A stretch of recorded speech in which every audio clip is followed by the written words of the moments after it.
আজকের সংবাদপত্র দেখলাম কিছু কিছু ব্যক্তি বা দল তারা ধমক দিচ্ছেন, হুমকি দিচ্ছেন যে অমুক মার্কা না দিলে আমরা নির্বাচনে যাব না বা অমুকের মার্কা থাকতে পারবে না।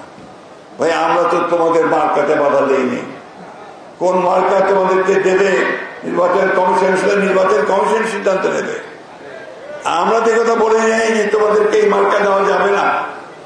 তাহলে অযথা বিএনপির ধানের শীষকে নিয়ে টানাটানি কেন? টানাটানি এই জন্যে যে ধানের শীষ অপ্রতিরোধ, ধানের শীষকে ঠেকিয়ে রাখা যায় না। যেদিকে যাবেন গ্রামে গঞ্জে যেখানে সব একটাই স্লোগান হচ্ছে থেকে ধান লাগাইয়া দাও, ধান লাগাইয়া দাও। ঠিক কিনা বলেন? এই কথাটা হচ্ছে প্রধান কথা।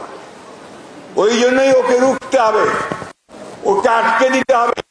কারণ ধানের শীষ এসে গেলে ওই যে শত্রুরা আছে সেই শত্রুরা তাদের সমস্ত কনস্পিরেসি চক্রান্ত থেকে পরাজিত হয়ে চলে যেতে বাধ্য হবে। শেখ হাসিনা মানে আমাদের সেই